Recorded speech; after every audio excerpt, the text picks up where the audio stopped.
Everal Stories Present. Chapter 1. Lost Letter. In the back streets of the big city, there lived someone whose name no one knew and no one even bothered to learn. Alone in a tiny apartment on the top floor of an old building whose walls were swollen and crumbling from dampness. His life consisted of graffiti drawn under the flickering glow of street lamps at night, half-finished songs, and footsteps that led nowhere. One evening, while lifting the edge of his sunken armchair, a thin, pale envelope fell to the floor. Only 2 words were written on it: the future of the past. The handwriting was unfamiliar, but the half-letter inside felt even more foreign. It read, "If you are reading these lines, it means time is running out, without confronting the past." The sentence ended there. The bottom part of the paper was slightly burnt, as if someone had tried to finish the letter but changed their mind at the last moment, or someone had stopped them. Chapter 2. The truck driver's story. Only a single clue came out of the envelope: the name of a distant coastal town. The solitary graffiti artist had nothing left to lose. With a backpack, a spray can, and that half-burned letter, he set out. Since he didn't have money for a bus ticket, he walked to the side of the highway. Before long, a massive truck screeched to a stop in the darkness.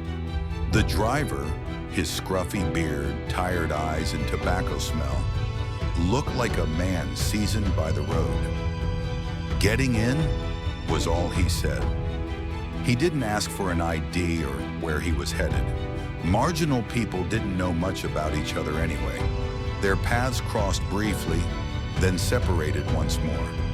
The trucker spoke little throughout the ride, but the single sentence he did say shook him more than the unfinished line in the letter. Some people in that seaside town live by forgetting the past, and some because they're running from it. Those words touched something inside him, as if that town had been waiting for him all along. Chapter 3. Abandoned Workshop. The town was a faded place by the sea. The houses were worn down, the shop signs were rusted, and the people looked so lonely they seemed ready to speak even to their own shadows. An old woodworking shop on the shore stood out immediately. On its door, carved into the wood, was a single sentence: "For the one who will return someday."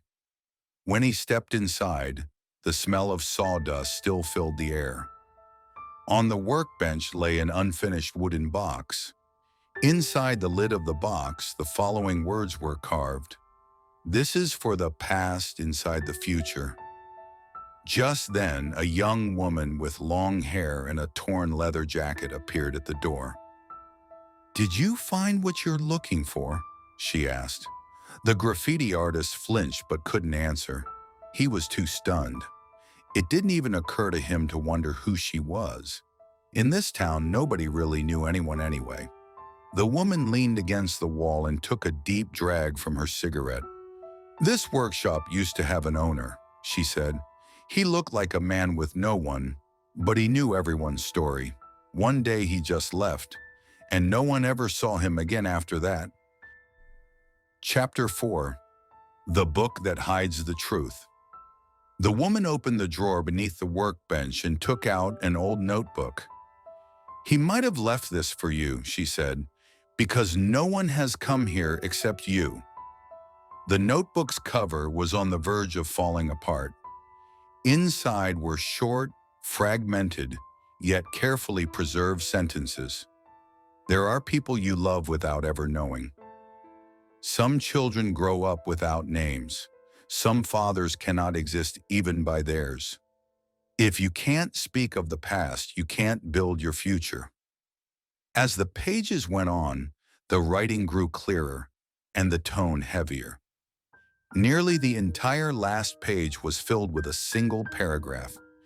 "You have the right to hate me, but I did not abandon you. I abandoned myself. If one day you come looking for me, Know that I couldn't do it. I couldn't manage to be a father. The graffiti artist closed the notebook quietly. There was no anger inside him, only an indescribable weight pressing against his chest. Chapter 5. One-Way Street. He walked down to the shore. The night waves hit the coast, breaking the moonlight as they came. The silence of the town was as heavy as emotions unspoken for years. The notebook in his hand, the wooden box, and the half-burned letter, all three were whispering the same thing. You are the future of the past. And at that moment, the graffiti artist realized something for the first time. He had never needed a name, because sometimes people existed not through the names they were given, but through the wounds they carried. He let the envelope fall onto the sea. The water accepted it without a single protest, but he kept the wooden box with him.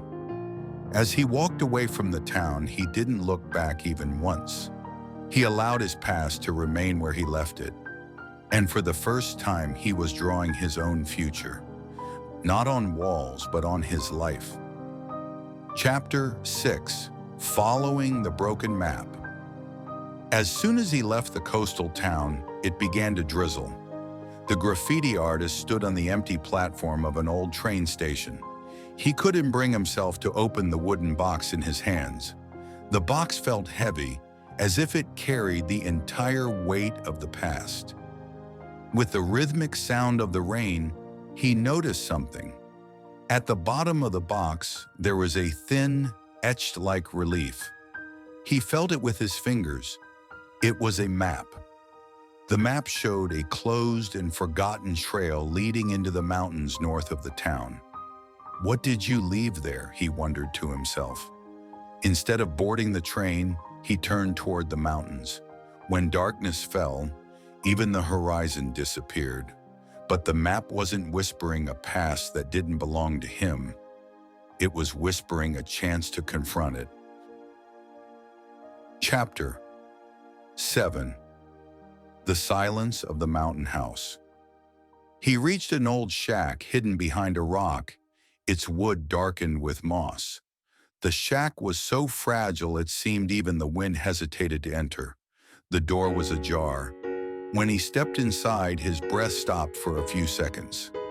The walls were covered entirely with drawings, the years of a child growing up, the graffiti artist's own face, a moment from when he danced as a little kid, an old photo-like sketch with his mother, places he felt he knew but couldn't quite place, all drawn by the same hand. This was the work of someone who had watched him from afar for years, someone he may never have seen, yet someone who had never let go of his life. In the center of the shack stood an old record player. On it, a single sentence was scratched with a screwdriver. Don't leave without listening. The graffiti artist took a deep breath and placed the needle. The record player rattled at first, then a cracked voice filled the room. It was the voice of the person who wrote the letter. Shy, broken by guilt, carrying the weight of years on its back. Watching you from afar was easier than coming close. Because when I approached, when I saw your face, I didn't know what to say. I couldn't be good. I couldn't be right. I couldn't explain anything to you. But I never left you. The voice trembled, as if every word was the unraveling of a burden carried for years. If you ever come here, know that everything I couldn't say to your face, I drew on these walls. Chapter 8. The Broken Wall. The graffiti artist leaned toward one of the drawings on the wall. A child was sitting alone in a park. Directly across from him, far in the distance, stood the silhouette of an adult. A sudden surge of anger rose inside him. Was drawing all this easier than facing me? He shouted. Everything he had kept silent for years began to spill out. He punched one of the walls. The room echoed. A brick loosened and fell, and a small metal box dropped with it. On the box were the same two words he had seen before: the future of the past.